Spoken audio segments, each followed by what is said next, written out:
If I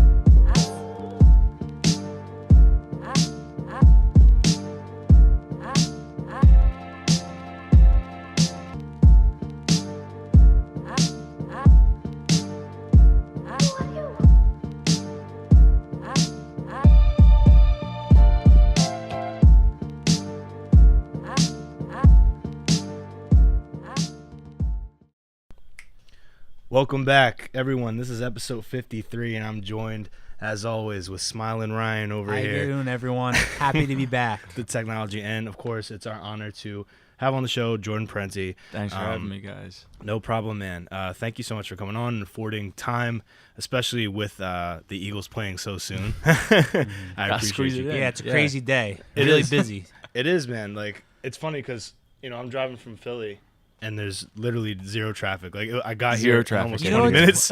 But, bro, getting there Everyone is is gonna be- cooped up, ready to Yeah. go. It's funny because me and Andrew hung out last night, and I was actually walking around the city last night, and I noticed that there was literally no one outside. Yeah. No one was out at bars. No one was getting ice cream. No one was going out to eat.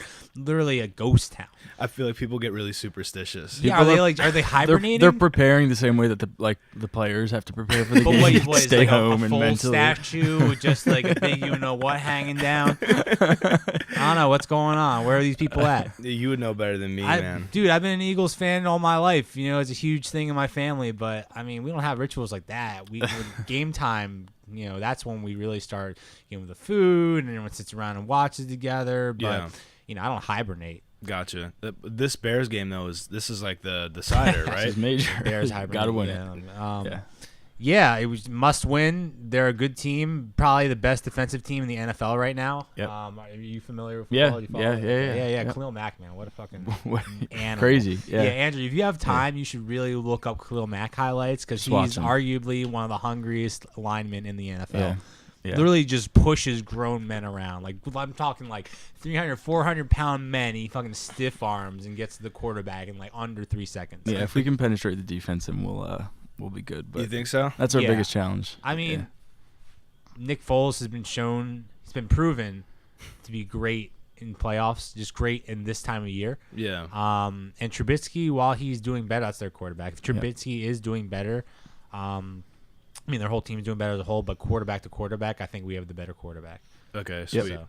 Yeah, I'm not really a football fan. I've said it before on the show. Yeah. I appreciate greatness, so I'll definitely look up those highlights because I like seeing people do great at what they do. If anything, you appreciate Philadelphia and anything that boosts up our esteem and our camaraderie and all that kind of stuff, right? Yeah, man, I'm for it, Right. But you're here for the celebration. Yeah. Exactly. I read though.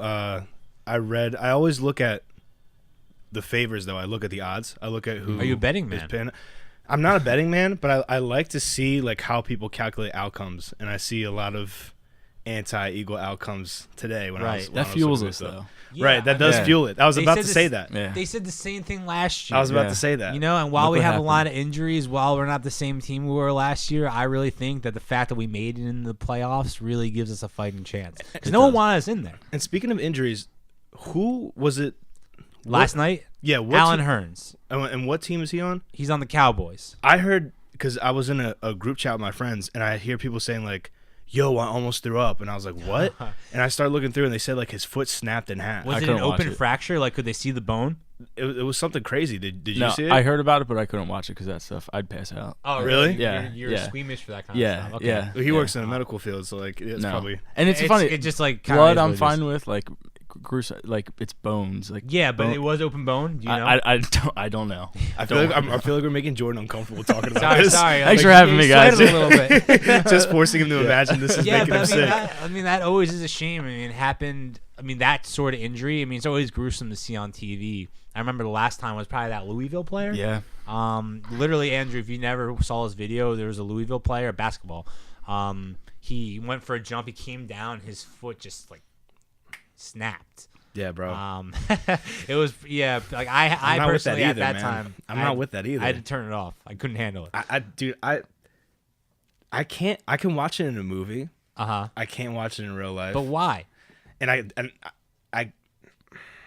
I'm bothered. Can you watch it in a movie? Yeah, I can. I will still like cringe Me if I'm too. watching it in a movie, but Yeah. if I know that it's a real thing and I'm like, it bothers me how easily destructible I am as a human being. Like how how many bones have you broken? How easily I can be disfigured. No, Right. I've only fractured my toe. You sound ever. sound pretty strong to me. But no, dude. Like I had what's that infection called where your finger swells up? Cuticle infection. It was crazy, right? I had a cuticle infection. Wow. You speaking from experience, okay. Bro. This is the weirdest thing ever, right? So I had a cuticle infection, and I edit for a living. I edit television, and I was on the keyboard editing, and literally every time I was hitting a key, my finger hurt. Like that's how bad it was, dude. It looked like Shrek's finger. It was just like swole up. It was a whole nother color, right? So my producer was like, "Yeah, you should probably go to a clinic." So it was the day that snowed, right? You're talking about just like a walk-in, walk-out clinic? Yeah. And then this was like a few months ago, like when it snowed like for a little bit. And I was Yeah. like, oh, wow, of all days. So I'm dragging my bike through the snow. I get into the clinic. I tell them what's wrong. They look at my finger and they're like, you have a cuticle infection. I'm like, yeah. They said, you're the 8th person to come in today with this. What? And I was Wow. like, huh? And Is they're it that common? I don't know. Apparently I've on never that asked day, questions. they weren't exaggerating either. You just heard that you said it was shit.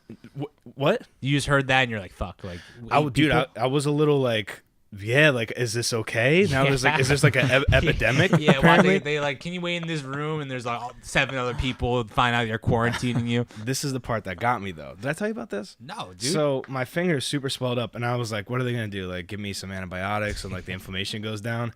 The nurse comes in. Like, no, we gotta give you a suppository. She looks at Why? The doctor said so. Doctor's orders. And I'll make the rules. dude. I don't even know where I was. Sorry. Go ahead. It's all good. You got treatment, right? Yeah, you know me. I get jumpy when I go to like any sort of like medical professional. Really? any sort of I doctor. didn't know that. You know me though. Like I just I don't like being in too close proximity to, I guess, Like needles and stuff. Yeah, any Yeah. sort of like unwelcome bodily harm. So Right. what happened was they were looking at my finger and they're like, "Yeah, we're gonna have to cut it." And I was like, "What?" And like, "Yeah, we have to make it." They're like, Wait, they just said like we're gonna have to cut the whole finger. "No, just cut it." And I'm like, Cut "Whoa, it. what do you Cut it. mean?" Okay, Right? okay. And they're just like, "Yeah, we're gonna have to make like an incision like at the top of your nail and just drain this whole thing out." Okay. Oh, it's almost like you ever see that pimple YouTube yeah, videos? Like yeah, Dr. Pimple Popper. Yeah. You guys both said at the same time it's Yeah. that common? Oh my god. Yes, Yeah. it's this pretty woman disgusting. has millions It's of like subscribers. Let me look this woman No, up. bro, It's I don't like- I see am that. one of them. Do you wanna I watch it? Hold on. love- You're Yeah, you're a Whoa. pimple popper. Whoa. Yeah. Whoa. You're a Yeah. pimple popper Oh, or a absolutely. pimple Rewind, supporter? bro. No, How are you Pimple squeamish but you Popper can watch supporter. that? I don't know. Here's the thing. I don't know what it is. There's just some satisfaction of like this. And I actually, I'm not gonna like stay too long on this No, topic please because say. Talk about but it. like the more like grotesque ones that are like a lot of like fluid or pus or whatever, like I can't watch those. It's more of just like I thought you were about to say like No. that gets you off or something. no, just like You're just like, no, no. Just a good old blackhead. There's a lot of satisfaction. That in is getting satisfying. Yeah. That is super satisfying. Yeah. Just to get like to Yeah. watch it like just you put a little pressure on And it. then- It goes up. The whole black then it's piece clean just and it's disappears. better Yeah. and- And you Yeah, you got the face of an angel. Yeah. I guess, but maybe just like in the intimacy, privacy of just a moment with yourself. I not mean, like it's just hating me, and right? showing Yeah, it. for just- millions and millions. of Right, people man. watch. It's Yeah. just Jordan. Yeah, it's But just me. I guess what happened was they're like, we're gonna have to cut it, and they're like, do you want to watch? And I was like, no. I said, I can't look. Why? Why would you want to watch? I have to look away. Right, Like, I literally yeah. was like, just do it. Like I can't. And so Yeah. they're just like cutting me, and they're like, oh wow, and they're saying like all this crazy stuff, and I was like, dude, just. And Yeah, like, it's never the good, The but- bandage they put on me was like 3 like just wraps around. They're like, yeah, just make sure like you keep it dry. It was crazy, but like Yeah. that's why like some people, they have no problem with that. Like the lady that cut my finger was just like, oh okay. Like me, I was like, well, like I just couldn't look, dude. I looked at the wall the whole time. I felt so dumb. Yeah. I just had my finger this way and my head that way. That's something that that's something a patient never wants to hear in a doctor's office, in an ER, in a hospital in general. It's like, oh wow, like like you're being treated, and they're just like you're medical surprised by what you're jaw seeing. drops. Yeah, like, oh, I didn't expect But this. she's definitely like a younger, yeah. like I don't know, nurse assistant. Probably, but when she said that, I was like, was this amusing to you? Yeah, exactly. Do I amuse you? It was just weird, man. I don't know how we went down that spiral, but we were talking about injuries and stuff.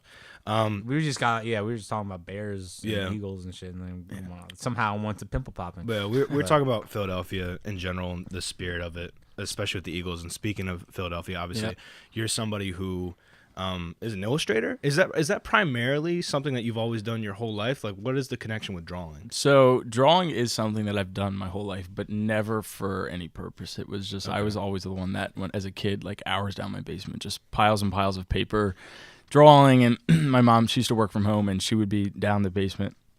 She had like a little office set up down there when I was younger, and as long as she was working, I was down there drawing. So my whole life, like I'm known as like the doodler, like in college and even at work, like when I'm taking notes in a meeting, like my whole paper, like whatever I'm writing on is mostly drawings and like, some notes because that sounded important. So I feel like I always was, but there was never like anything for me to do with it because I was like, I'm in business. Like this is kind of what I'm doing. And then this whole drawing thing that I love to do was always just like the side. This is just something that happens. What sort of things were you drawing growing up? It really is just like whatever was on my mind. So sometimes I'm looking out the window and I'm like, all right, let me just draw what I see. Sometimes I have this crazy, like, like scene from a movie in my head and I start drawing like a character from the movie or like it really was just, there was never like this certain kind of niche that I was. So it was like a combination of drawing things on the fly that popped up in your head and also just not tracing, but like drawing things on TV and still pictures and that kind of stuff. Exactly, yeah. And there was no theme to it. There was never a theme to it, yeah. Okay. It was always just wherever my mind was, that's what was coming out on the paper. And you didn't primarily focus on that? No, not at school or anything. Not at all. Yeah, it was always just for me. Like in my mind, I think that when I went to college, I studied international business, and like I knew that I wanted to, like travel is my big thing. I love traveling, so I knew I wanted to do that, and I was like, how can I do that as a living? So I was like, I could do this international business path, and that's kind of what I followed. And nowhere along that trajectory did I ever see anything that has to do with illustration or art. So I was like, all right, well, I guess I'll just keep doodling for the rest of my life. And really? It was never like I never studied it. I never did anything within college or it always just like this thing that people would look over at me and like taking notes. They'd be like, "Oh, you're a pretty good drawer." And I'm like, you sound one of those eyebrow raising things. Yeah, I always do that. Yeah. You sound like it made you a little disappointed that you couldn't make a career out of it at the time. Yeah. I don't know if I would say like drawing in general, but I always felt like I was a creative person. And if you've heard the question, like sometimes, if you weren't doing this, like what would your other job be? What would you want to do? I never know the answer to it. As a really young kid, I wanted to be like a Pixar animator, and that just something more creative that I'm not doing right now, somewhere where I can put that energy into, and is what my answer always was. And I don't know what that looks like. This new thing that I'm working on now with these house drawings that I'm doing is kind of like, this is finally like that thing that is giving me a reason to draw, like giving me a reason to illustrate or paint or whatever it is kind of finally happening 27 years later. What Pixar movie really caught you? So my favorite movie was Toy Story until I was like way older than most people that were watching Toy Story. I don't know about that because I still watch Toy Story. Toy Story is an incredible movie. Pixar movies in general, like as soon as one comes out, I'm like, all right, I gotta go see it. Like I've gone to see Pixar movies by myself in the theater because I couldn't get anybody else to come with me. It's understandable. Yeah. Pixar movies are always nice because they have that nice little short before the movie actually starts. So it's almost like you get two forms of entertainment in one. Yeah. And they're almost just as good as the feature film. I mean, I remember going to see Incredibles 2 and they had the one about was it a wonton? Yeah. That was like they personified it into like a little kid and like this old woman raised it. That's Valbun. Yeah. It was good. It was good. For those of you who haven't seen it, you should definitely look it up on YouTube or something. Yeah. That was an interesting one. Yeah. Pixar movies, I think they're so great just because they capitalize on emotion and they do it in a very nonverbal way. Yeah, right, where emotion is conveyed through visuals, and that whole thing with I think art in general is show don't tell, right? And I think that's why those movies are so successful. Exactly. I'm thinking of one particular part in Up when they have the miscarriage and that whole opening scene. There's no zero words. Dialogue. But like that one in particular caught me of just like they're in the hospital and she's crying on his shoulder and like it's like they didn't have to say a word and everyone knew what was up. It's interesting because you're trained to usually cry at the conclusion of movies. Yeah. But that's a very rare instance where you're crying in the beginning. Well, yeah, because with climax in any sort of writing, like any story structure you're talking about, the writer is stringing you along until you get to this big plateau of the rising action brings you to this plateau, and it's like, wow, that's when the emotion's supposed to hit you. And they're trying to build a connection with the characters. Of course, they're trying to make you have that emotional connection. Right, and then you have zero connection with these characters, but you understand so soundly on a human level the emotions that are involved with what's going on in those scenes that it strikes you right at the beginning. And then it's just they have you from there because you can't look away. They've already made you react emotionally. So that movie is fantastic. Yeah. It's the same thing with Finding Nemo. When the I mean, we could go on about Pixar movies. we could. Literally every single one is fantastic. But I have to say, I draw as well, and animation was definitely the key to that box, and it just is. There's something about it that in the West, it's definitely designed for children, and it captures their imaginations. Animation, I'd say maybe globally, we would talk about anime a lot on the show. That's kind of more for adults, but that was a big inspiration for me too, man. So my next question to you is, if you pursued this trajectory in life for international business, which is awesome, I see you travel a lot, and we're going to talk about that too. What was the push to say, you know what, I'm going to make a business? Was it a New Year's resolution? Was it talking to somebody? What was going on? Yeah. So I always in the back of my mind was, okay, because that I have this business degree, I feel like a goal for a lot of people is, all right, eventually I don't want a boss. Eventually I want to be my own boss. I don't want to have to, I don't want to have to report to somebody. And I have this great business degree. Someday I'm going to come up with something. I don't know what it's going to be. This one kind of, it surprised me. I probably thought, if you asked me like a year ago, if you do start a business, when's it going to be? I probably would have been like, maybe like 3, 4, 5 years. Whenever I come up with like this really great idea, this one kind of came about. My sister and brother-in-law bought a house maybe a year and a half ago. So I'm like, all right, I'm going to buy them like a housewarming gift. I'm looking online for ideas and stuff. And I came across, custom home portrait for a house. And, it was on Etsy, I think it was, where you can buy all these different crafts and artist work. So I'm like, all right, cool. This is actually a really cool idea. Look at the price. I'm like, I don't feel like I want to spend that much money on something I feel like I might be able to do myself. So I'm like, all right, let me try it. I drove by their house kind of creepily, rolled down the window, took a picture of their house, drove off. And I go home. I'm like, all right, I'm going to start trying to sketch this. And the first one, I was like, oh my God, this is horrible. Next one, I'm like, I have no idea how to make a house look real from, it's just something that I never did before. Mm-hmm. After a few tries, I was like, all right, this looks okay. It was the first one I ever did. And looking back now, I'm like, oh my gosh, that wasn't very good. But like it was the start of, all right, this is something that, I gifted it to my brother-in-law and my sister, and they loved it. It's such a cool keepsake. It's their first house together. It really kind of hits people with that emotional, that attachment, that keepsake kind of gift idea that I feel like people really appreciate. Did you start making? I mean, I'm looking at his Instagram right now. It's at Home by Jordan, correct? Right. And I mean, he only does houses, which is not a bad thing, but it's interesting that you chose that. Did you choose that because of the gift that you provided for them, and then you're just like, oh, these houses, I can do this. Yeah. I'm gonna continue doing that. So I do mostly houses because that's where the demand was. How the business kind of took off was I did it for my sister and brother-in-law. Somebody saw theirs and was like, oh, that's a really cool idea. Where'd you get it? Had another order. Oh, that's a really cool idea. Where'd you get it? Had another order. To the point where, Christmas I had to cut off orders because I could not keep up. Like is this the house that your sister's house? No, the very first one on the bottom on the bookshelf. Yeah, so it's the first picture I ever posted. Oh wow. Got a nice frame too. Yeah. So it really took off. I was not expecting it. I didn't think that this was, ever gonna be something. Right now, I don't want to. I'll just say, if I were to quit my 9-to-5 job and do this full time, I would actually be like totally okay. Just I don't know if that's we don't want your employer to hear this. No, they should hear. They should know. But like it's cool that I'm in a position now where it's like I just thought that this might be like a fun thing, like once in a while, like drawing somebody's house. Now it's like totally sustaining itself, and if I had more time, I could grow it even more. It's right now. It's just a matter of Have you grown to the point where you're not taking pictures and drawing houses? You're just going off of what you have in your head? I've done it a couple times with like I gifted my parents for Christmas a portrait of their house. That one I did off just knowing my house so well. Of course. There are so many details on the facade of a house that I do have to eventually look at a picture or see it in person or something. Yeah.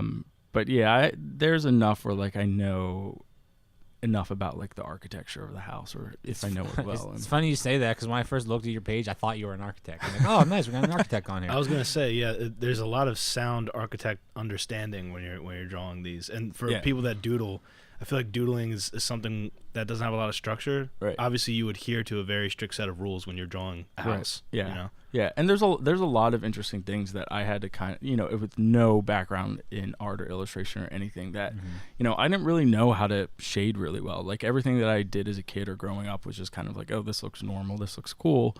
I had to like at certain points like construct miniature houses out of paper. Like I would fold them up into a box and see how the light hit and them. get a flashlight and be like, all right, if the sun's, because sometimes I'll get a picture and it's like, oh, it was a cloudy day. It doesn't really give it that depth if there's not a lot of shadow. So I'll grab like a flashlight and be like, oh, this is where that angled roof shadow goes. If if the sun's over late here. afternoon, the light source is over here, so the shadows cast this way. Yeah, there was a lot of stuff that I kind of had to teach myself along the way, but. Yeah. Oh, go ahead. No, it's just cool that things I didn't even think I would have to think about or learn about. I'm having to apply to the drawings. Yeah, Andrew actually got me into doodling a little bit. I mean, I'm not anywhere near his level, but it's fun. Yeah, it's relaxing. You kind of takes your mind off of everything. It's funny that you mentioned that you have to learn it on your own. Not that you have to, but you did learn it on your own. Right. I picked up this book. I think it said it's called Drawing with the Right Side of Your Brain. Okay. I believe it's just a book that teaches you how to draw, basically. And its biggest argument, or its biggest point that it tries to bring home to whoever reads it, is that we're taught from like an academic standpoint to like take information like step 1, step 2, step 3. And it has to be sequential like that, where they argue drawing is more like you feel it out. Yeah. They use the analogy of like an old ship where you have like a compass and like you're not necessarily, you have a map and you have a compass and you have to get to this place, but you don't have the direct line, right? But you just kind of feel it out. You look at the stars and eventually you come to like the right line, the right curve. It takes work. Yeah, it's funny. I follow a few accounts on Instagram who do a similar, they'll draw or paint or whatever, buildings or houses. And I remember this one guy who, his artwork, like I love what he does, and he did like a video tutorial. And it was after I had probably 20 orders. So I kind of had my system of how I go about doing it. And What's I watched him do right it. Now? I will get probably 4 to 7 orders a week. Oh, wow. So I have to kind of like set expectations. Like I can only turn around like 3 or 4 a week. Your market is this city specifically? Yeah, and I've done a few for houses in Florida. I've done a few for houses in. They know San you in Francisco. Florida already. Yeah, I did. How'd they find you? Instagram. Instagram. That's it? Like just from hashtags? From hashtags, yeah. And then other people will just see, like, they got a gift and they thought it would be a good idea for somebody else. And then, Referral. That's the best type of advertising. Yeah, I really haven't done any advertising for myself at all yet. And I think that says something about your talent, because people advertise all the time, but it doesn't mean their product is got to be consumed. Yeah. Yeah. You don't even have any advertising, and here you're getting like 4 to 7 a week, man. Yeah. That's crazy. Yeah. Back to what you're saying about the video tutorial, though. What was that? Yeah, so I was just going to say, I'm watching this guy who I admire his work a lot, and I watched this video, and I'm like, oh my gosh, I'm doing it wrong.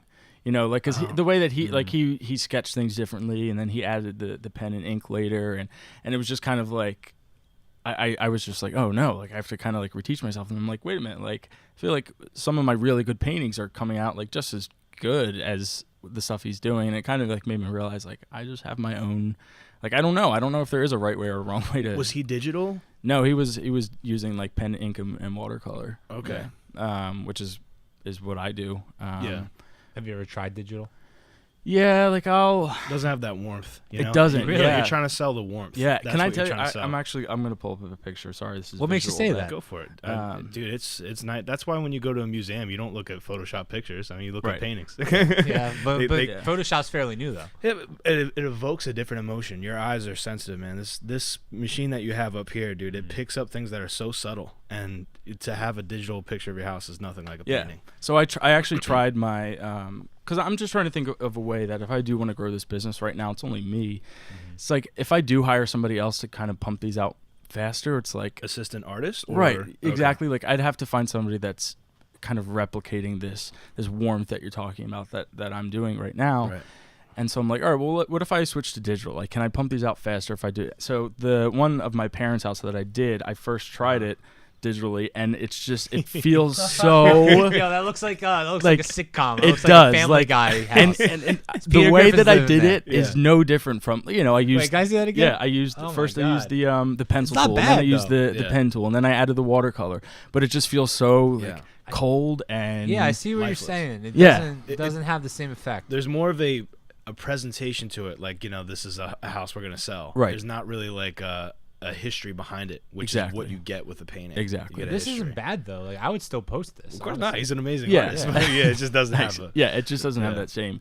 So it's interesting. And you actually mentioned, I do mostly houses. Something that I'm really having a lot of fun with, and something that I want to get into more is somebody commissioned me to do Liberty One Tower in Center City, Philadelphia. What do you mean, like architectural, like make like schematic? paint it? So it's on there actually. Okay. Wait, the skyscraper. Yeah, this one. So I did that, and then somebody was like, I studied abroad in Rome. I want you to paint, these buildings in the piazza in Rome that, my apartment was really close to. Is that what this is? Yep, that's that one there. So that houses are really cool, and they do have that kind of like keepsake, aspect of them.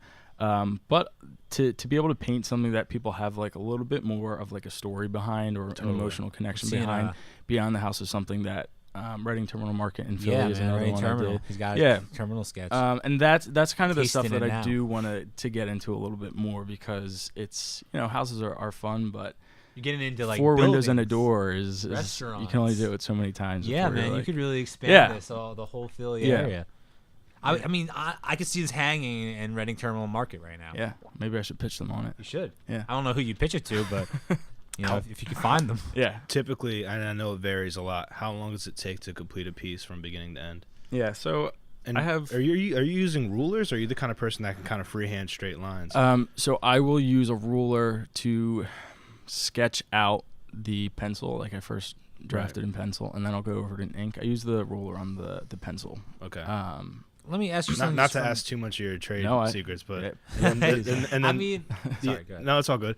And the amount of time for your pieces, like about an hour and a half. Really? Yeah. So, we're talking from about this sketch. Like this right here, it took you an hour and a half. That is incredible. Yeah. That's Jesus Christ! Like it that would take if I were to over try 2 that. hours. If I were to even attempt that, not only would it not be nearly as good, it would take me like 10 hours. Yeah, at least. The first few took me a while. They took me more than an hour and a half. But I've kind of gotten it down to because you're feeling it out. Yeah, That's super cool. So it doesn't take up too much of your day just to do a few. Right.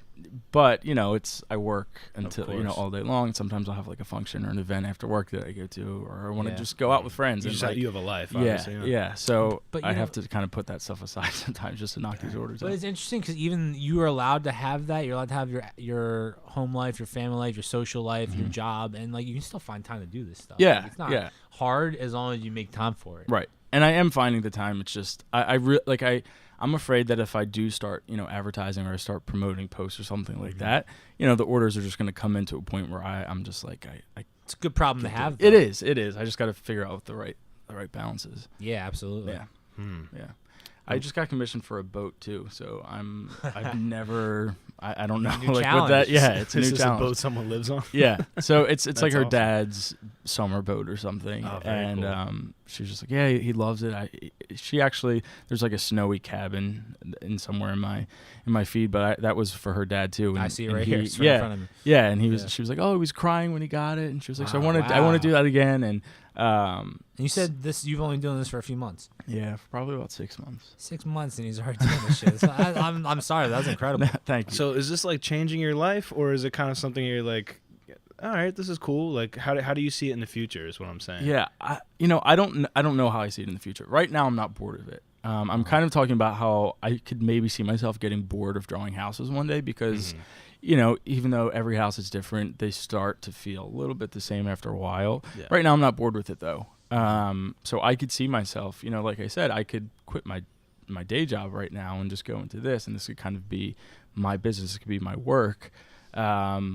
But I don't know. I kind of want to give this a little bit more time to see like how can I get creative with this, even more creative with this. Right. You know, what other opportunities are there? How can I grow this? How, you know, do I still love it after a year? I think I will, because right now it's, like I said, it's kind of my only outlet for creativity.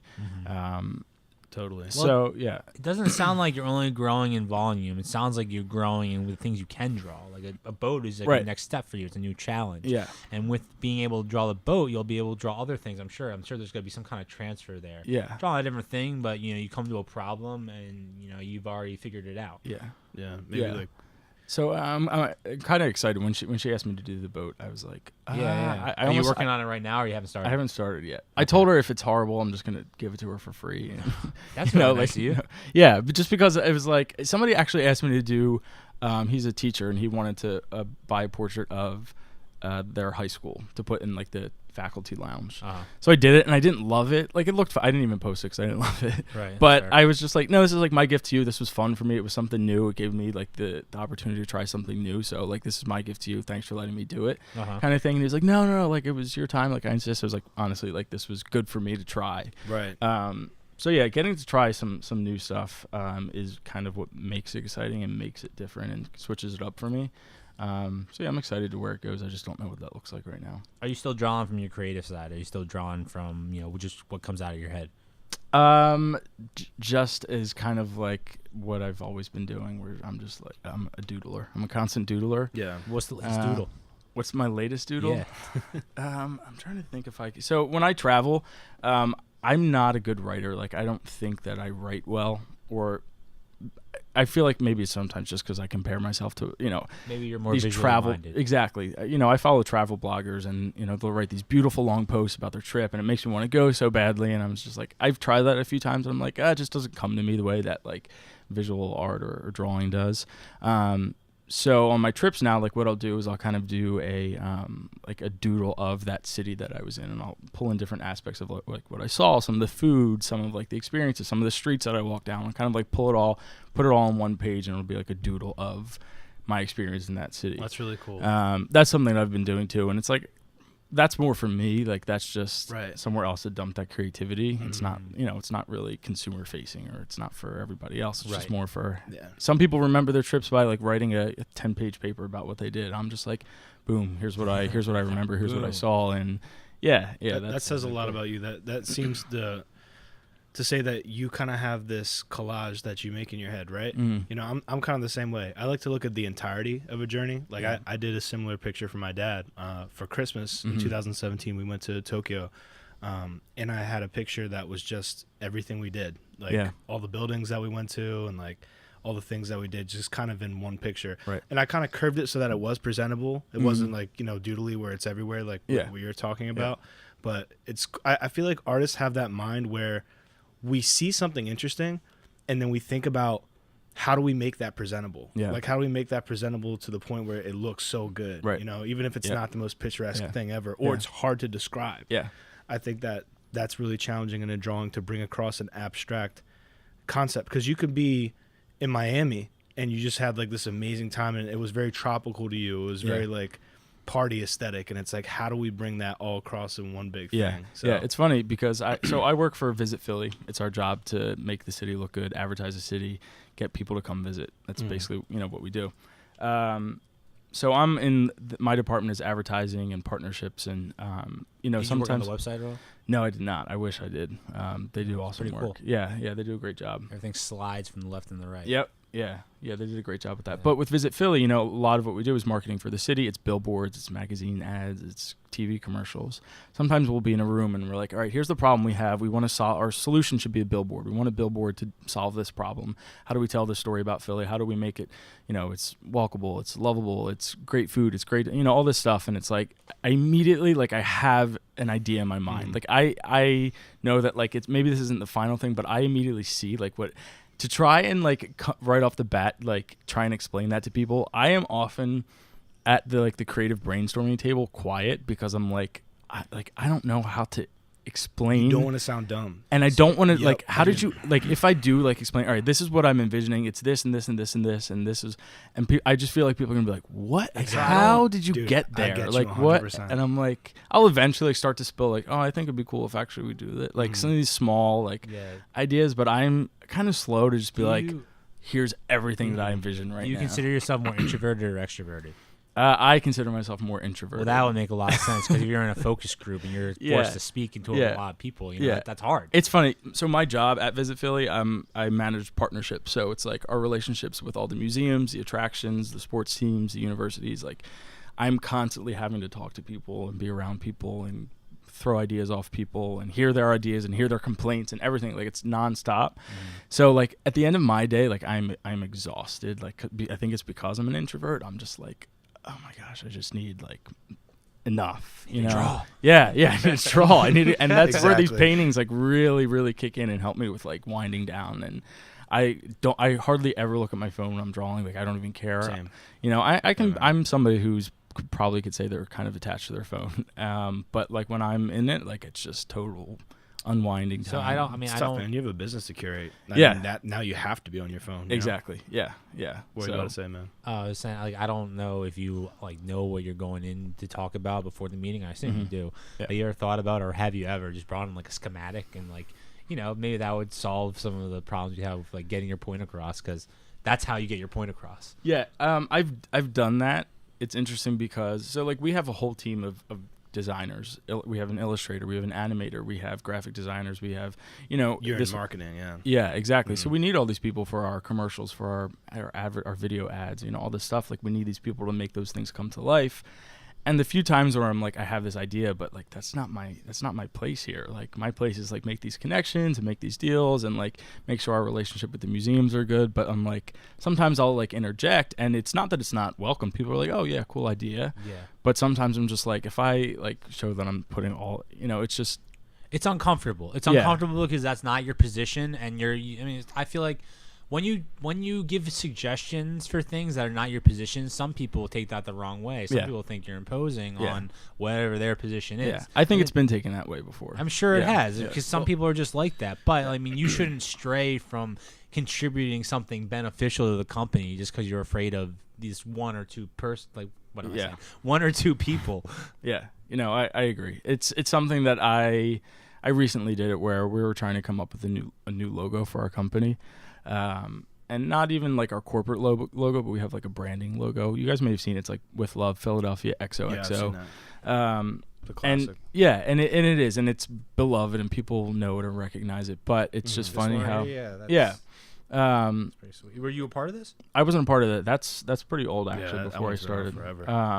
But they just kind of wanted to like think about how they could kind of revamp that, and I had some ideas, and I gave it to our director of creative, and I was like, "Hey, here's some ideas. I know I'm the partnership guy, but I think that this would work really well." And he was like, "Oh, cool." And they did. They incorporated some of the stuff that I did into it. It felt good. Yeah, it did. It did. Did you ever think about switching positions? No. Okay. Yeah, man. I kind of hear where you're coming from, because I work in a creative industry too, but I'm like you said, I'm not. You work with animators and people like that. Mm-hmm. You know, I work with producers and writers and stuff like that. So we have a lot of these meetings about shows, and it's the same exact way. If it's not my baby, quote unquote, so to speak, I feel uncomfortable about interjecting and trying to make these creative decisions when somebody has a very strong vision for it. Right. If there's a problem and people are asking like, oh, what's the solution to this? Yeah. Then, you know, I'm definitely more into that. But I understand what it is to be in a creative industry in a room full of people just rapidly spitfiring, like spitballing ideas, and you're just quiet because you're like, there's too many cooks in the kitchen right now. Like, if you really do want to solve this problem, the way I do it, because I'm also introverted, Right. is you come sit down with everybody individually, and you see what everyone's individual input is, and then you kind of stack them against. But when you're in a room and people are like spitballing, like, it should look like this, it should look like that, it should look, and it's just because with TV, that's what it is with TV, man. It's just like, yo, like we had a problem with this show, and I'm gonna be very vague, obviously, where we have two anchors that are doing this morning show, and one is shorter than the other, and the director wants them both to be the same size. So it's like, what do? Do we put a cushion under her chair? Do we give her different shoes to wear? And it's like, you know, that kind of stuff is, you feel weird interjecting because you're like, well, I don't want to make this anchor uncomfortable. Yeah. I don't want to have them sit on a cushion if that's embarrassing for them. Yeah. But there's people just talking, just like, well, you should make her do this, make her wear a different outfit, blah, blah, blah. And you're just like, I don't know. Yeah. Like, I have my opinion on it, but and that's really how creative goes. So until you're higher up, and that's why I'm not going to speak for you, but when you said no, I don't feel like I should switch positions. Yeah. I understand why you said that, because you don't want to be one of those people. Or am I wrong? No, you're right. Okay. Yeah, I mean, I'm not in a creative field, so I mean, different kind of creative, I guess. But you know, I'm definitely interested to hear about it. Yeah. Yeah, it's no, it's cool, and it's interesting. It's nice that I feel like I can think back to meetings where like it'll be kind of like around the room, like, what do you think? What do you think? What do you think? Yeah. I really make sure that like when it comes to me, or if somebody asks me a pointed question, like, what's your opinion on this? Like, the words that come out of my mouth are really like, I put a lot of thought into them because it's like I want to, like, I finally do have the opportunity where it's like these people are kind of forced to listen to me now because the spotlight's been turned to me. Are you the young guy at your company, or you have peers? There are people that are younger than me, but I probably say I'm like kind of right in the middle. You know, I'm 5 or almost 6 years out of college now, so it's like we have some people that are entry level that are just out of college. I have interns around the table sometime, and then we have, you know, our vice presidents who are in, you know, 10, 20 years into their career. How long have you been with them? A little over 3 years. Okay. Yeah. Cool. Yeah, so you have some say. That's yeah, which is nice. So I'm just more methodical about my response when people actually ask for it. Yeah, I mean, nothing wrong with that. Yeah. Do they know about the painting? Yeah, they do. There's actually, when you first work at Visibility, you sign something like that, whatever, like any other side business, like, won't interfere. It's not saying that you can't have a side business, but they're not even really strict with it. So like, I was kind of cautious at first, like, to tell people I was doing this, but my HR director, like, he ordered a house for me. Like, he's the guy that's supposed to be enforcing, you know, like, make sure that like whatever side business is not interfering. That's great, because HR's hit or miss. Yeah. We're literally, they can be your best or worst enemy. Yeah. Is that because, and I don't want to take your thought away, is that because they don't want you to use the resources from your position for another side business? I think that's what it is. And especially, like, I have people, you know, you can imagine with my job, if I'm supposed to be making all these connections, I have a lot of contacts. I have contacts at, you know, the Philadelphia Eagles. I have contacts at, you know, Comcast. I have, you know, these connections, and people ask, like, on a personal level for these contacts sometimes. And it's a little bit awkward sometimes. I'm just like, I can't, man. Like, why would they even ask you that? People want, like, you know, they want a job there. They want to get on the field. They have an idea about an art project that they want hanging on the side of the link. Like, you know, there's all these crazy, I've gotten all these crazy ideas, and usually I have to just be like, I just never get that, I guess, because shouldn't they know that that's a professional relationship, and like, you can't just walk in like you fucking own the place and be like, yo, give me tickets, yo, let this person in here, yo, give him clearance to meet Carson Wentz. I feel like, for me, I sympathize with the hunger. Yeah. I get it. You're ambitious. Yeah. But I have to be cordial with this person that, you know, I have a business relationship with. I can't just advertise to them all the time. Yeah, absolutely. So, and I mean, I think that's why, though, like, if a company's saying, like, we don't want your external whatever to interfere with, it's, you know, there's a lot of proprietary stuff that we do at Visit Philly, so like stuff that we're just not allowed to talk about. So, you know, letting some of those ideas or some of that technology or some of that, like, whatever it is, overflow to like kind of help you somewhere else is just, I think you have to be cautious about it. But this is, they're pretty separate. Like, that's pretty cool. My houses and Visit Philly. So yeah, but they don't ever call on you like, bro, we should do advertisement with like a painted house. Like, do they do stuff like that to you? Like, no, it hasn't gotten there yet. So all right, good. A little bit, because we only have half an hour until this whole Eagles thing goes down. In addition to you being an excellent artist, every time I look at your Instagram, dude, you're traveling, you're going places, man. And I feel like it's the new year, it's 2019. A lot of people's resolutions is to travel more. Like, I hear that a lot from people I'm talking to. Like, we got to travel more. What's your whole philosophy on that? And do you try and take a trip once a year? Like, what's the deal there? Yeah, so I try to do 2 trips a year. I try to do an international one, 2 international ones if I can. I've done that a few times over the past like 5 or 6 years. But if not, just somewhere domestic in the U.S. that I haven't been. So when I majored in international business, the summer between my junior and senior year in college, we did this program. It was 15 countries in one summer. So it's like the coursework is like happening along the way. Your professors travel with you. Every city you're in, it's like, you know, you have a class, you have an exam. It was incredible. It was a crazy whirlwind of an experience. Would I do it again? Probably, but the tough thing was like I was jealous of my friends that studied abroad in Rome or Spain, and they were there for 3 months and they got to know the people and the culture and the food and all that stuff. I like one morning we did breakfast in Paris, lunch in Brussels, and then dinner in Amsterdam. That sounds exhausting. Yeah, so it was it was an exhausting trip. Did you learn anything from traveling that quickly? Yeah, I mean, so it's there's a lot to learn.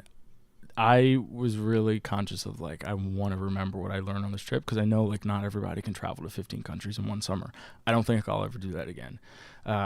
Even if I wanted to, like that's just such a logistical challenge, and so it was like this is an opportunity that I was aware of, that like I don't think I'm going to get this again. So like how can I retain what I'm about to learn, what I'm about to experience? So yeah, like the actual coursework was difficult. But that was almost more constant than like just trying to like soak up the culture. Like the coursework is like every day, like what to expect, what the next chapter of that course is, what your professor's going to like give you the exam on, like you knew all that stuff that was expected. And I remember, like I feel like I was able to retain that easily because it was so constant. But like what I ate in India and what I ate in China and like what like that stuff felt so fleeting, because it was like it was changing so quickly that that was the stuff that I felt like I couldn't hang on to long enough when like, this course. Are you multilingual? I am, yes. So what do you speak? I speak English, Italian, Spanish, and Portuguese. That's awesome. Did you get to use any of them while you were abroad? So I used Italian for like we did a couple days in Italy. Just we had some downtime. Italy wasn't like scheduled on the trip, so Buddy and I, we just when we were in Austria, we went across the border to Italy. I'm trying to think. I found that if people didn't speak English, they spoke Spanish. So I was able to use that. Portuguese I didn't really use at all, not that I remember at least. But yeah, so I think that's, though, just to get back to travel, is like I got the travel bug from that trip. That was an incredible experience. But it helped me realize like this world is so big. There's crazy. So much to see. People that are just like, like I'm cool with the US. Like I'm not a big traveler. Like my parents wouldn't deny that. They were like, it's like I'm watching, good. Yeah, it's like watching black and white TV, man. Exactly. It's like watching black and white TV. It's so true. Yeah, Meanwhile, it's like you have IMAX 3D. Right. Mm-hmm. You just like don't know until you do it, until you see it, until you taste it, until like whatever that is. My philosophy is like there was a lot on this earth for us to experience, and like for us to be in this little speck in Philadelphia and stay here forever, or even like the Northeast or even the US, like there's so much more that we have to experience while we're here on this earth, that it's like let's take advantage of it. And we all know people like that, like close friends that just they haven't, and sometimes it's because they don't have the finances to do it, and that's understandable, and they're working to do that, which is admirable. But man, when you have the opportunity to go, you gotta take it. And I think not to cut you off, but the quintessential traveling experience, which what you mentioned, is you go into the city, you find a spot, like you find a restaurant that's like, it's low key, you know what I'm saying, but it's very very authentic. You meet somebody there, you become a regular there for a little bit. That's the experience that everyone's chasing, where like for a moment in their life, maybe it's for, like you said, 3 months, they become part of that place. They adapt and they see themselves in, wow, man, like this could have been my life. Like I could have lived here. Like I could have grew up here. This could have been like my person. And that's a very trippy experience, man. Like if people are into psychedelics or drugs, that's trippier than anything you could probably ever take. It's true. If by some roll of the dice, if I ended up here, this could be my life. Yeah. And then you go back to your life. life. What are the chances that, all the places I could have ended up, like we ended up here, it's like my life very easily could have been, I'm living in Delhi, India, where I was, or, I'm in Tokyo, or like wherever that is, just as easily as I ended up being from Philly, like I could have been from anywhere else.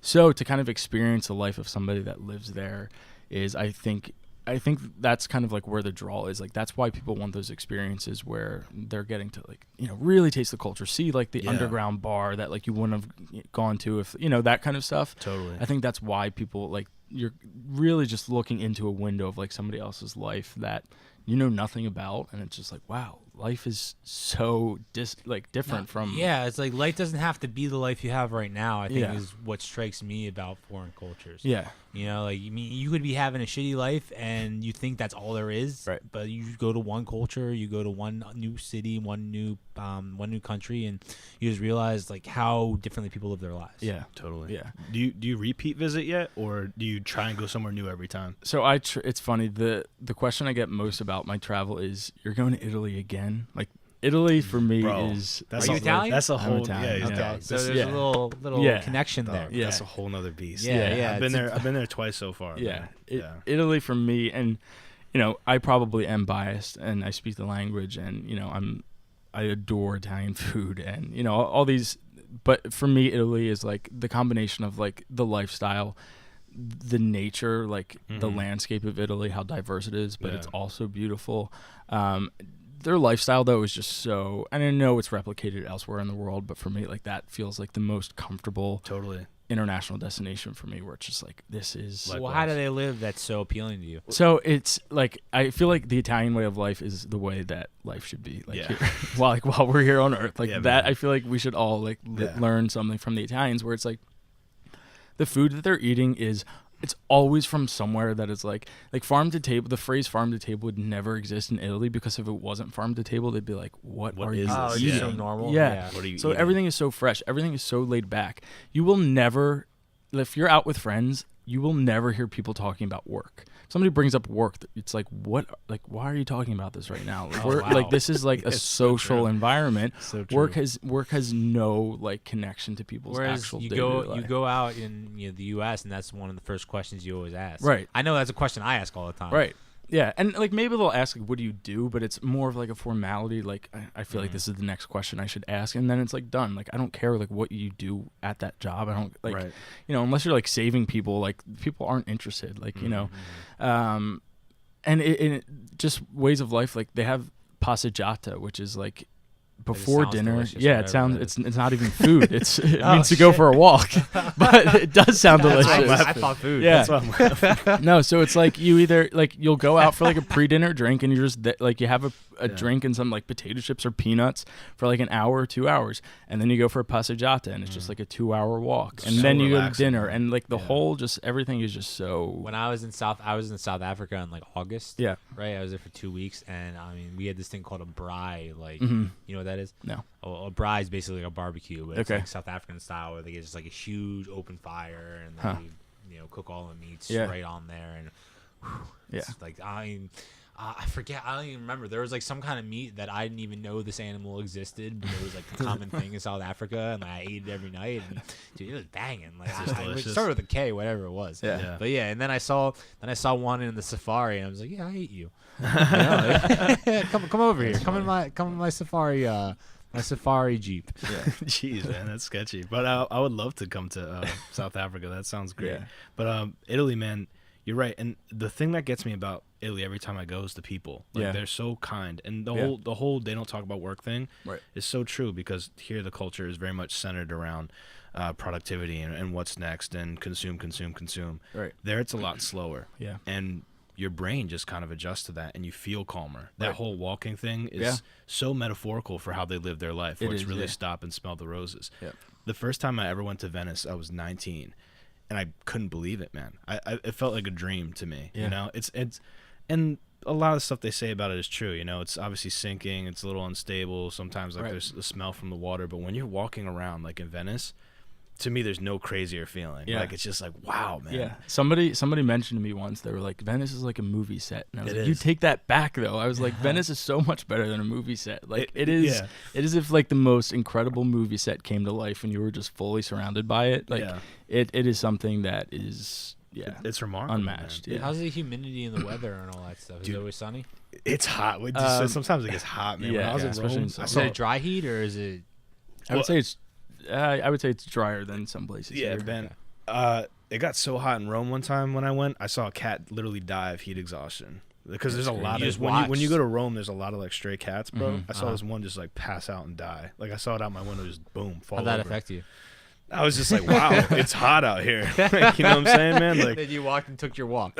Yeah, I mean, I was in 4th grade the first time I went to Rome. Yeah, okay. So, but it gets hot, man. Yeah. I do remember, and it depends on where you are in Italy too. It snows there sometimes. Yeah, you were saying though about how like one of the barriers to travel is sometimes like I can't afford it right now. And I got asked that by a friend recently. They were like how do you do it? Like, how do you, and this is just like deal alert. Have you ever heard of Scotch cheap flights? No. All right. So this is how I make this. Let me just pull out my notes. This is right. Yeah. This is like, get my notes out. Yeah. No, So this is Scott's cheap flights. Scott's or Scotch? Scott's, like a guy named Scott. Okay, Scott's telling me what the his cheap flights are. So there's this guy, and he searches for like extremely cheap or mistake. What a guy. Yeah, like this guy he's my hero. Work. Yeah, so he's got this team now, and He's wearing an S on his chest for Scott. He should, and a cape. This guy really is like has changed lives. That's cool. Where like, so my last trip to Italy, I think round trip Philly to Rome to Philly was like $320. No, dude. The first time I went through this, I was like, this is a scam. I'm gonna get on some crazy janky airplane. I'm gonna get abducted. And sex traffic me. Right, exactly. That's what I thought. But really, like, he just finds me, like, you don't have to pay for anything. Like, you're just subscribed to his emails, and I'll send these emails out like a couple times a week. Tells you these crazy to Just saw something to South Africa for like $450 round trip. Dude, that's a steal. I paid like $1,200. I believe for it. mine. Yeah. Wow. And and it was like a fucking middle seat. I paid $1,200 for a middle seat, and no one missed the flight. It was fucking packed, man. Seriously, I've never slept so uncomfortably in my life. If it was an and there's always one crying child on the plane. Yeah. You know, it has to be there. It sounded like it left quite an effect on you. Anyway. Yeah. What's it called again? Scotch cheap flights. Okay. And Yeah, that's don't worry, the I thing, got like, you don't book it through his website. Like, it's not. It's he just sketchier tells than you It's a heads up thing. He tells you like it's through American Airlines, and you Okay. go to American Airlines, you search those dates, and like there's a $300 ticket to Rome, like staring at you. How'd you find Scott? I don't know. Somebody told me about it. Yeah, Thanks, but don't now worry you about all it. know. Yeah, now I know Scott. Yeah, Now I'm gonna get very well acquainted with Scott. No, you should. I guess your and point that's is, how you do it. yeah, your point is like, if you want to travel, you should make it happen, man. Right. Because There I feel are like ways. everyone's waiting for the opportune moment. Like, Yeah. oh, after this project, and I have this coming Yeah. up, and I really shouldn't leave. And it's just like, dude, go on the internet, search, Right. look, like, find it, and you really should make it a priority. Yeah. Like, it's kind of a have-to thing. For me, it's like exercising. You should exercise. You should also travel, man. Yeah. You really should. You Yeah. should try to make.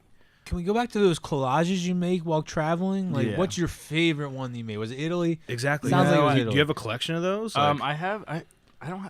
Yeah, I probably have like 4 of them. That Saying I I've keep done. looking at your Instagram and I keep Um, refreshing and it's not there. Yeah, it's that not might be there. too intimate to show. I mean, you know. No. I'll pull one. So I went to this was one of my domestic trips. I went to Acadia National Park. Arcadia National Park. Acadia, it's Acadia. in Maine. Okay. And it's just like coastal Is it kind of like Maine. Rocky Mountains? Kind of like that. But it's a lot of like coastline and there's flatter. kind of there's like a lot of hikes and like a lot of beautiful rocky beaches and all this stuff. So here's What's the animal life like? a lot of it was a lot of just like because you're by this is what I did for Acadia. So it's a lot of like Whoa. because it's by the ocean, like there's just like a lot of like Okay, so he's got print up top Acadia National Park, if I'm pronouncing that right. It almost looks right. like a treasure map. That's what I see. That's how I felt. You know what I mean, he's from Philadelphia. He's got the dotted line or the dash marks going all the way to an X. It's on a mountain, so you know there's some kind of treasure there. Yeah. Cadillac Mountain. There's some lobsters fighting down here. Yeah. Yeah. It's, So it was like it kind of is eclectic. The way that you just described it, whoever's it's listening, cool, and it's like what? cartoony. It's cartoony like you talk about. Yeah, but Yeah. it's like I don't know, it's you just could shoot me pieces that. I'll of- edit into the video. Yeah. Yeah, dude, you should definitely post this too. Yeah, I mean, this is exciting. yeah. Now I'm gonna go treasure hunting. Okay, to go find that treasure. 'Cause I Yeah, didn't right next to find the beehive. it. Yeah, that's right, dude. Yeah. No one knows what I'm talking about. I saw some lettering on there. You do the lettering too, right? Yeah. I've done, I've done like so many odd jobs because of like these just random creative things that I can do. Like did you ever go to a wedding and like to find your seat, like you'll see like people like right Waving on you, like, like- no, yeah, that or like Over here. so, like I wrote on a mirror one time like 200 names of like where people like in like this cool script of like this girl had this envision where she had this giant mirror, like beautiful framed mirror. She was like, I want everyone's name like script written on here with That's their table sick. number next to, and it was just like she was like, can you make it happen? I was like, I'll try it, and I did that. So like there's always like Wow. Those sketches like that I do for my trips are just like kind of random, but it's like. Are they all kind of like the one that you just showed us? Yeah, they kind of look like that. Okay, that's different cool. like landmarks and food items just like splattered on a page, and Is that all in one book, or they're like few and far between? they're all in a book. Yeah, Oh, so that's super satisfying. You get to sit back and flip through them. Yeah. Do you have your own I'm book? trying to live my life like you, bro. That's what this is Do all not do about. that. That's why No. you're here right now. Dude, start your travel book. Do it. Yeah, I want to see. I want to see what you did for Tokyo. That would be. Yeah, it's upstairs. I'll show you. But that's such a cool thing, man. Yeah. And I don't know. I feel like definitely to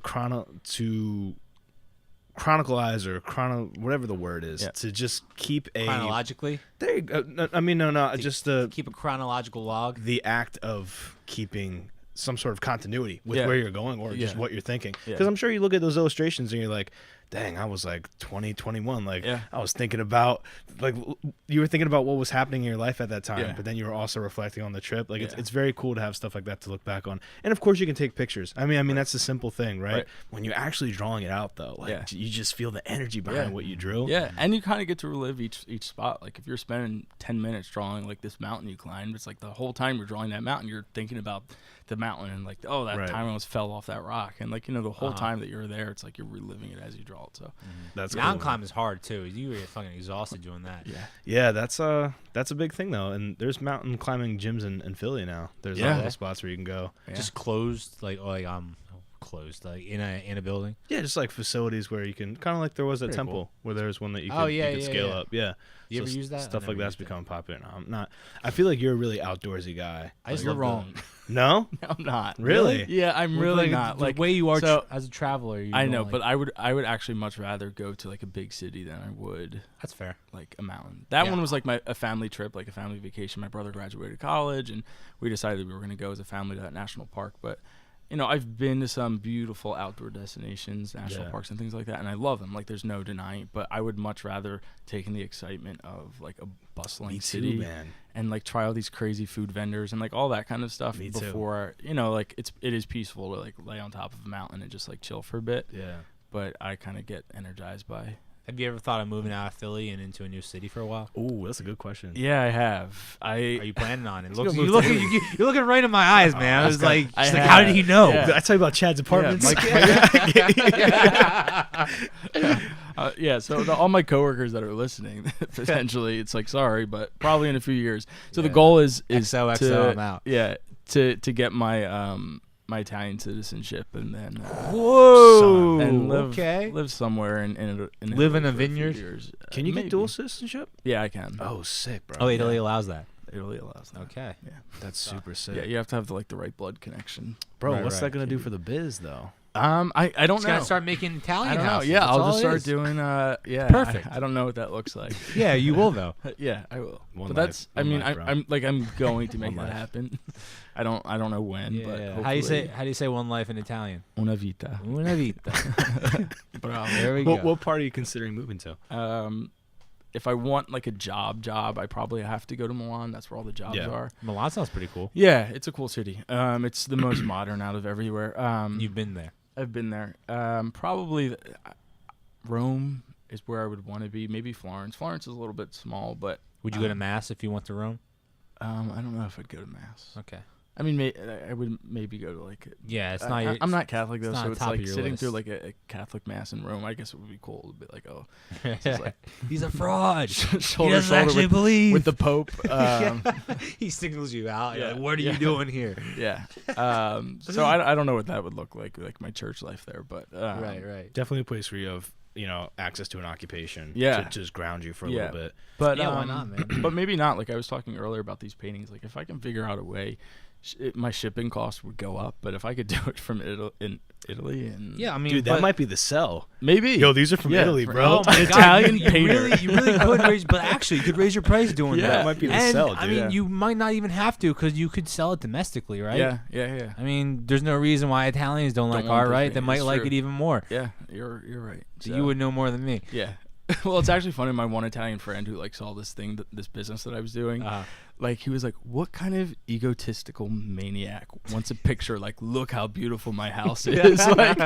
like you walk through the front door, you know what it looks like. You don't need it on your wall." Has he been to the You're like, I got a whole list of people right has here. Has he been here? No, he's never been here. Okay, yeah. I was like, you will learn. Like, yeah, dude, it's funny. My cousins, they're from Rome. They visited me probably like 2 or 3 years ago. Yeah. It was my cousin and his wife specifically. We took them to Philadelphia, and we took them to Rittenhouse Square. Yeah. And she started chasing around squirrels, and I was like, "What is going on?" Isn't that crazy? And I can understand a little bit of Italian. I'm really bad at speaking it. Right. And my dad was talking to them, and he was explaining to me like, we don't, you know, in Italy, those are non-existent. Yeah. And what's crazy is that we took them to Five and Below, bro. Really? Cleaned it out because you know how expensive having a field stuff is trip? in Italy. Yeah. Wow. So I think it's, you know, if your friend came here and Right. saw just the consumer mentality of the States, like he would probably understand. Probably. I have an Ecuadorian friend who is like Ecuadorian great grandma, like her brother, her son, like they came over here. They come every few years, and you know, they see his family. And he said the same thing. He's like, the squirrels, man, like they were just entranced by the squirrels. They couldn't look away. And I'm just like, that must be like what when I was in South Africa, what a cheetah is, or what a hyena is, or what an elephant is to me is what a squirrel is to them. Yeah, and that just blows my mind. Yeah, that's crazy. In Italy, you'd see a lot of lizards, man. That sounds cool. That sounds like up your alley. Oh yeah, totally. Yeah. Rocky will have a friend. Yeah, exactly. I have a chameleon named Rocky. Really? But they're super sick. He's been in a few fights, you know. His record's like 5-1, no big deal. 2 knockouts. You or Rocky, or like you guys together fighting, or I don't know. Who's Rocky fought? You're talking about my pet or the talking about your pet, obviously. What other Rocky you thinking really of? fast? Oh no, chameleons don't fight, man. They're like the old grandpas of lizards, man. They just kind of really, chill. yeah. I could see that. I guess in Madagascar, they get kind of territorial with each other. But nah, man, I am big into reptiles. So obviously, when I went to Italy for the first time and saw lizards everywhere, I was very young. I was 4th grade. First time I went, and I was like, wow, this is cool. Yeah. But there's a lot of cats. There's tons of stuff to see. Yeah. We're getting pretty close to 4 o'clock, and it's the Eagles, so we're gonna make this one a short episode. Yep. Dude, thank you so much for coming on. Thank you guys for having me. I appreciate it. Do you want to give like a quick shout out? You know what you're all about, your tag, everything. Yeah, cool. So my photography and my travels and stuff are on my personal Instagram, so that's at Jordan Parenti. If you want to check out some of the house paintings or landmark paintings that I'm doing, that's at Home by Jordan. And if you want to order one, it's my name, jordanparenti.com. Cool. Check his stuff out. Thanks, it's really, guys. really excellent. Thank you for tuning in. We'll see you next time. Yeah, go Eagles. Go Eagles. If I